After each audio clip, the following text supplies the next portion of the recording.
Time in our program for what we call a community moment. It's an opportunity for someone from our community to get up here and share a thought for the day, something that they've read, their journey to free thought, or something they'd like to share with us. So today's community moment presenter is Matthew Rosbury, and his talk is called A Look at Religion in Public Schools. Let's give a round of applause to Matthew. Hello. All right, so I'm kind of doing this for experience for public speaking, for college, stuff like that. Anyways, yes, religion in public schools. I had the honor to write this, and I think it's something that kind of holds dear to me. So I got kids in school, so first thing I'm going to start off with is there's a woman named Amy Barnhill, and I'm sure some of you may have heard of her. She recently moved to Texas, maybe like a year ago, I believe it was, and she found her kids in school dealing with an overwhelming situation at the public school, and it turned out that the school was pushing their religion forcefully, and we're talking about, extreme right-wing conservative, stuff like that. The teachers were proselytizing to children, promoting prayer and all activities, hanging religious decorations, making Bible verses, like reading of Bible verses, mandatory. And she complained to the school and asked them to follow the guidelines written in the U.S. Constitution. Well, they didn't like that. They treated her kids horribly, and they kept doing it. And she took it to the FFRF, where they filed legal action against them, which is still going on today. Since the problem still continued after several letters after the FRF got involved, there was a panel that was held in China, Texas. I had the honor to go to, and it was Dan Barker, the co-founder of the FFRF, that spoke there with some Texas senators and a former priest, I believe it was. And they just pretty much gave out their ideas on how it should be done in the local schools and according to the Constitution, and how you can present religion in school without being forceful or just forcing your own one religion over another. So in a brief history, public schools were initially created by a Protestant majority and obviously reflected their religious viewpoints in the teachings. The King James Bible was the version for the mandatory daily readings. And by the early 1820s, these schools were sprouting up by the dozens. And in New York, they began funding them indefinitely. Eventually, the Catholics separated from those schools, claiming their own doctrine, and the Protestant schools claimed that they were being sectarian, which is a form of bigotry or hatred coming from an attached importance or perceived differences between subdivisions within a group. Ironically, the Protestant public schools eventually embraced sectarianism by devising an anti-funding drive aimed mainly at Catholics, but not limited to Baptists and Methodists. Let's see. I'm reading off of my essay.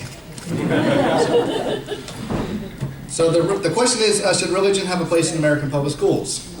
I used to think that it should be demonstrably no, but now, kind of thinking it should be. Because public schools exist to educate, but not to proselytize, not indoctrinate, not to separate.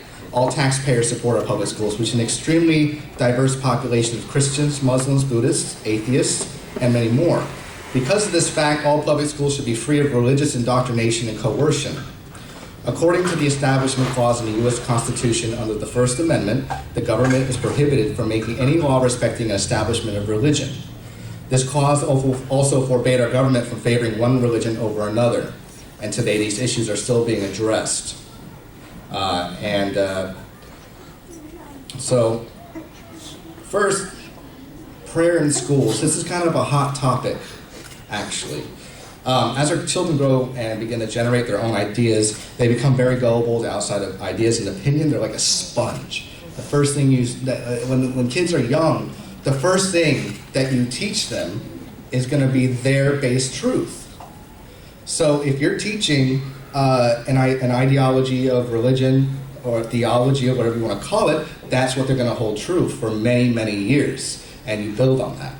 So when they start to develop their own ideas, which is usually in the preteen, sometimes later on than that, it's already too late. It's ingrained. So, it's their captive audience, and prayer to God cannot possibly begin to comprehend.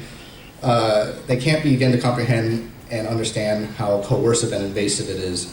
Children have a hard time viewing religious instruction as voluntary, and it also promotes faith, which is a belief in something that there is no evidence for, or you can't prove it. Schools in America tend to favor one religion.